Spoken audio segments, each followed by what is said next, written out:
everybody. It is Unclear Thinking time once again, back after a short, medium-length hiatus of some sort. Call it an early summer break, but back for more convoluted philosophizing. I am Larry Smoke, one of your esteemed co-hosts, and on the other side of the Google Hangout is a new face, a new co-host, my friend John Bates. Say hello to the folks, I am John. the new voice. Yes, he is a new voice. Hello, I am John. I am the new voice. I am the voice of... Well, I don't know what I'm the voice of. I'm not the voice of reason, because he's more reasonable than I am on most things. I'm just the voice. So we'll live with that. It's a two-man show, so I'll take a voice. Okay. I'll be the other voice. There you go. Yeah. John and I have known each other for 85% of our lives, so yeah. We understand it. Met in third grade, right? Fifth. Was it? Yeah. Are you sure? I showed up out there in fifth grade. Okay. Yeah. It was middle school. Still a long time. Long time. Because we're old.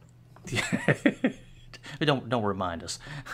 But so we understand just how socially awkward we were, and some might say still are, and just how we get each other's geek references at most of the time anyway, and understand just what nerds we have been and possibly still are. But when we were talking before the show started, we throw those terms around, geek and nerd, and they're almost interchangeable in common vernacular. But is there a difference? I mean, are they two different things? Is one worse than the other? I'm not really sure. Yes, in my mind. So let's establish definitions, and this is the way I view it. You can tell me if you view it differently. Or the way I view it, and I think I'm speaking common culture here.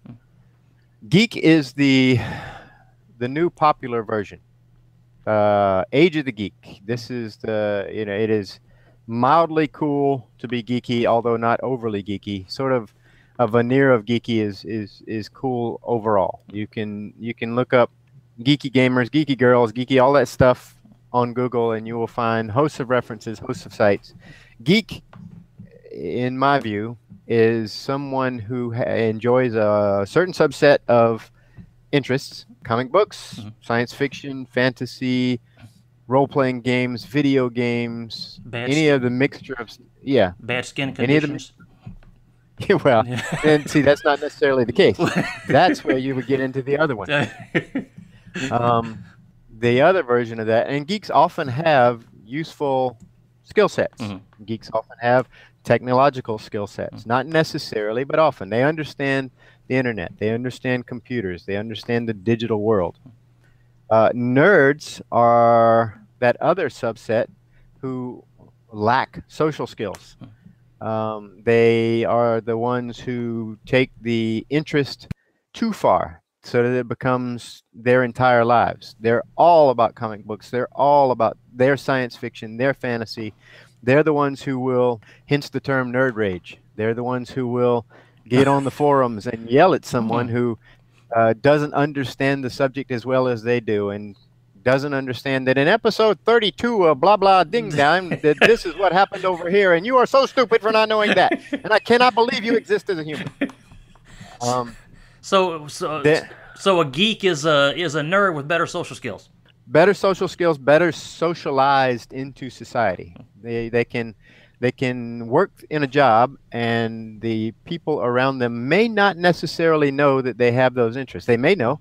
They may bring them up in conversation, or say, "Hey, wait, you play World of Warcraft, or you like that particular thing, or what'd you think of this movie?" But they don't necessarily know. They might work with this person who they talk to every day at work, and never know that they really love Game of Thrones, and they can't wait for the new Marvel Cinematic Universe movie to come out, or they understand comic books quite well. But a nerd, if you have a nerd working with you, you're going to know it.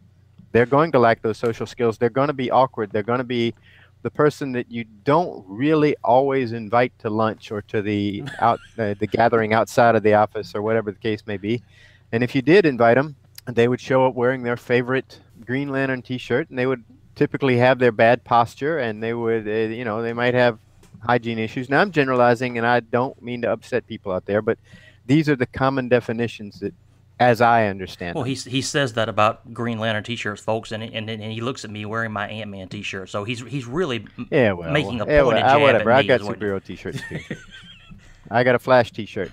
All right, well, But so if yeah, a if geek being can wear a Flash T-shirt or an Ant-Man T-shirt, and they can wear it ironically or casually, and it doesn't necessarily.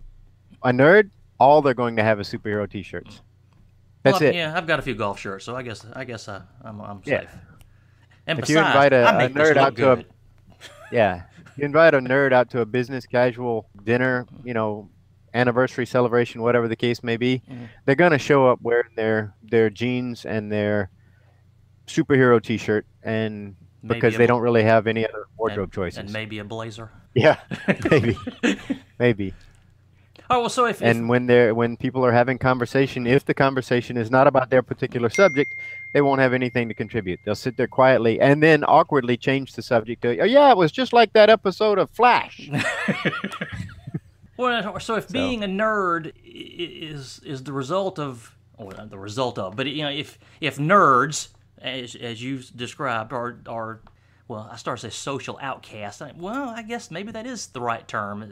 Well, let's go with it. If nerds are social outcasts, and what made, well, us social outcasts 30 years ago is what is cool now. Do people who like what we liked 30 years ago, are they nerds since they're now liking what's the hip thing to like? Or is or well, am I thinking it too depends. hard? Some of the people who made fun of us 30 years ago for reading comic books and playing video games would still make fun of us for reading comic books and playing video games. No, that's true. But that's okay, because the geek hipsters would just look at them and sort of go, yeah, well, whatever. You just don't get it. You're no fun. Go play your sports ball or whatever that you do. You know, geeks came up with the ironic term sports ball. Yeah. So there you go. It's a Will Wheaton world now. So just over the last 25, 30 years, all of us like-minded folks have just gotten more confident in our being social outcasts.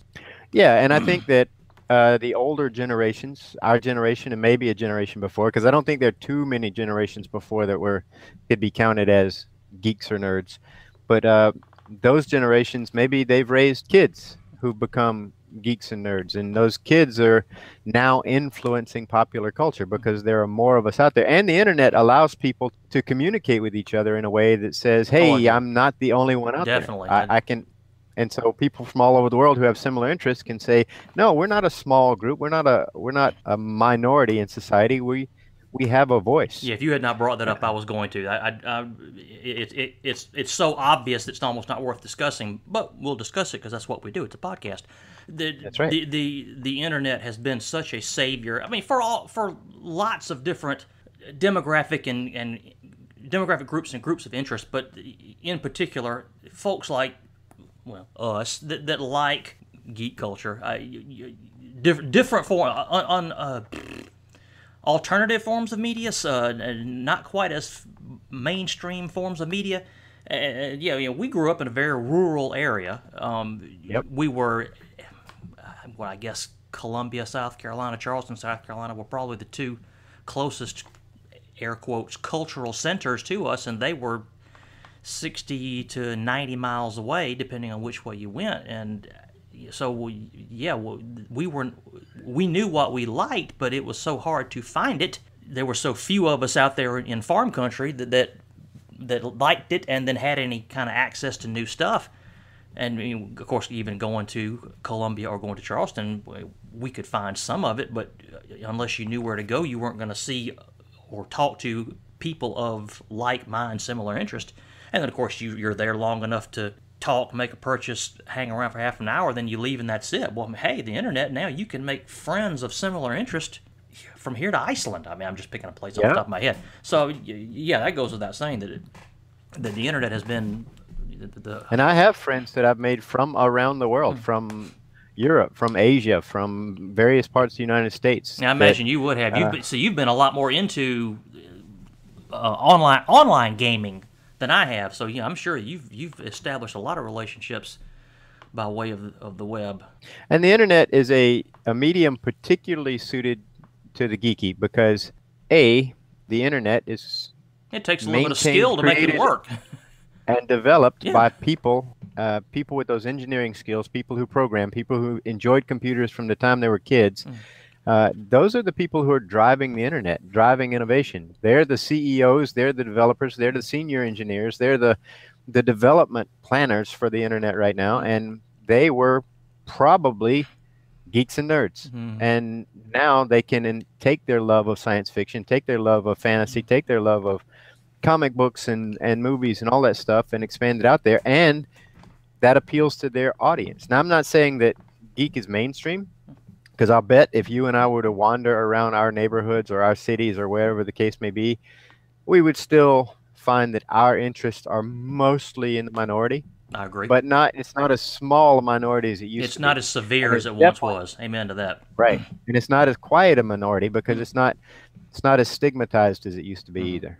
Well, and social media has become such a part of our lives that not even just geeks/nerds, everybody is better at, figuratively speaking, shouting from the rooftops. So, yeah, I mean, geeks, nerds, everybody that has a point to make, a statement to make, an axe to grind, we're all better at voicing ourselves, and that, whether that's a good thing or a bad thing, is probably a subject for an entirely different show. Right. Since we are a larger subset and we are in greater communication with each other than we used to be, it's when you and I were growing up, there were no geeky girls. I remember futilely trying to convince one or two pretty girls that it might be a good idea to try to play a role-playing game, and that lasted maybe an hour, and then it never occurred again. But these days, there are ladies who game. There are plenty of ladies who enjoy comic books, who enjoy superhero movies or fantasy or science fiction or RPGs or video games or whatever the case may be. Yeah. And it's easier to make contact with each other. Yeah, this past weekend, I went to Atlanta to see the Atlanta Braves, and it happened to be Star Wars night, the night that my wife and I were there. And I saw your Boba Fett picture. Yeah, it was cool, wasn't it? Yeah, it was. Nerd alert, geek alert, geek alert. But the Georgia chapter of the 501st Legion, the Star Wars cosplay organization, had a large presence there. All kinds of folks, all kinds of costumes, and for the first time in my life, I saw there was a female stormtrooper. I had never seen that before, but I knew, because I'm such a geek/nerd, that I knew that in the Star Wars universe, female stormtroopers existed. One of these new Star Wars novels that will be published shortly, there's been some press that there's a female stormtrooper character in one of them, and since Disney has established that these new Star Wars novels are canon, that the events in these novels happened alongside the events in the films and the television series, that means there are female stormtroopers. That's not just some figment of somebody's imagination. Oh, we can ignore that novel. So that's to your point. I can't. Not only had I never seen a female stormtrooper a couple of years ago, I never would even imagine a female having a desire to do such a thing. Right. Well, in The Force Awakens, one of the main antagonists is the Chrome Stormtrooper. I don't know if that's the actual name. Please don't send me hate mail if it is. Captain Phasma. Yeah, that's female. Yep. And yes, women are having a stronger influence. There are lots of characters, lots of movies, lots of video games that are designed with that particular audience in mind, because there's enough of them to pay money, and they influence culture. So yeah, in our day, that just didn't happen.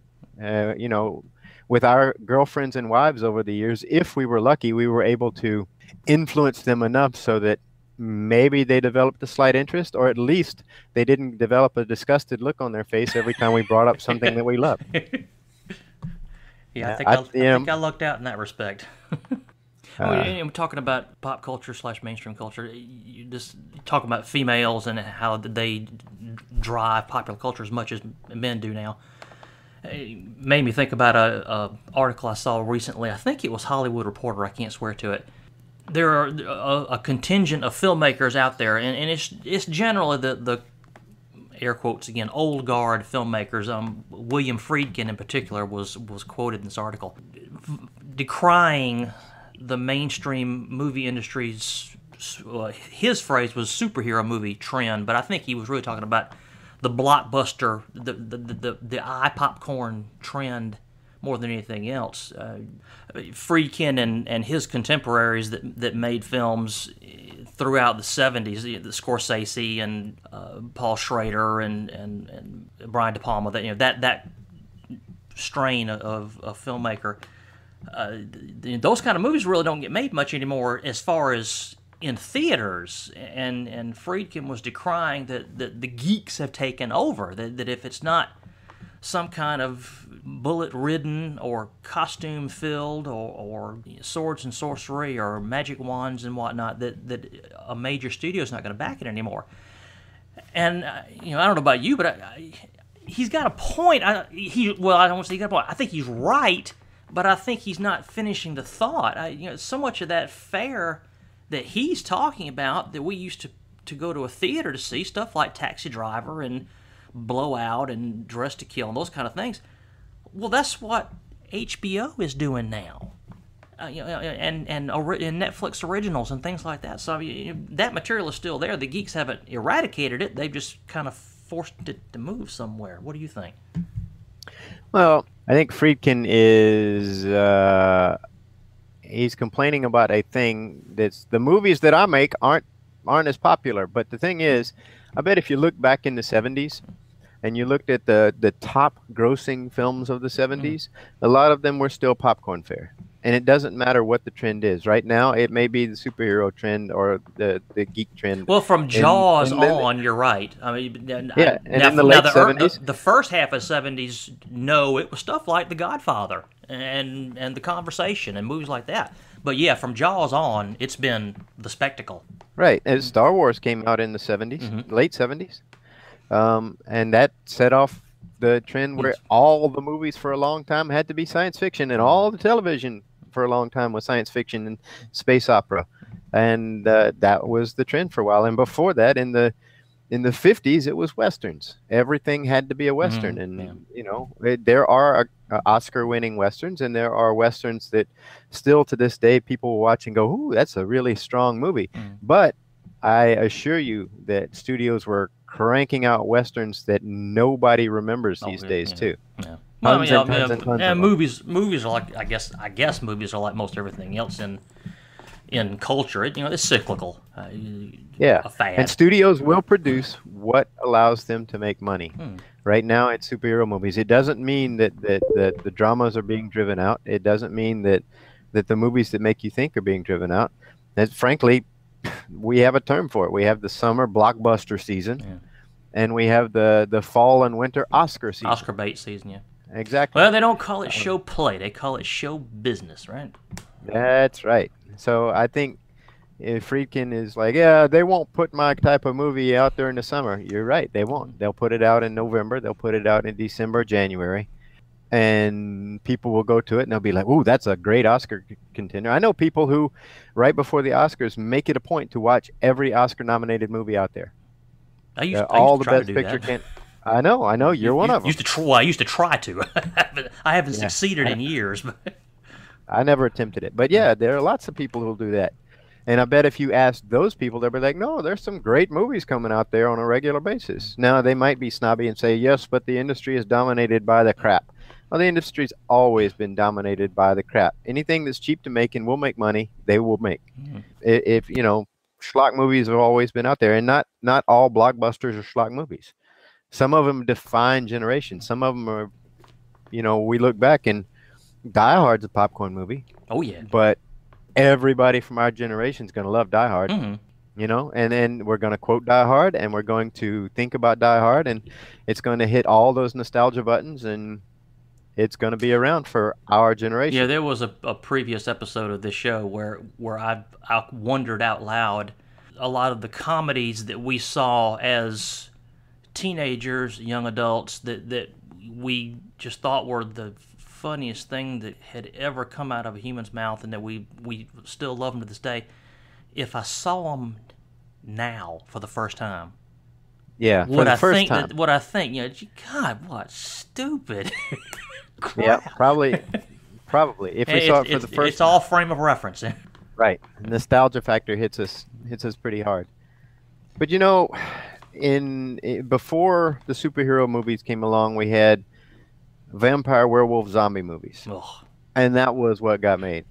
And after this comes along, I don't know what it's going to be. It might be war movies or soldier movies or galactic travel movies, and Friedkin will cry again and say, "Yeah, they don't make the kind of movies that they made when I was making movies." They don't, and they won't. But you can still make serious movies. You can still make high quality movies. I may not watch them because likely they're going to be dramas, and I have enough drama in my life. Thank you very much. I don't need that. I don't think I pointed it out to the listening audience. William Friedkin, that's the guy that made The Exorcist and The French Connection. So he's got a little bit of cred, people. I mean, that's two kick-ass movies right there. Yep. And To Live and Die in L.A. That was a kick-ass movie. Which most people haven't heard of. No, it didn't do. That was what, 85, I think it was. It did not do very well commercially, but it was very good, and I mean it's well spoken of by those who supposedly know better. I have a question for you. Fire away. So, are you still a geek? Would you classify yourself in that way? Oh, definitely. Okay. My wife sure tells everybody I am.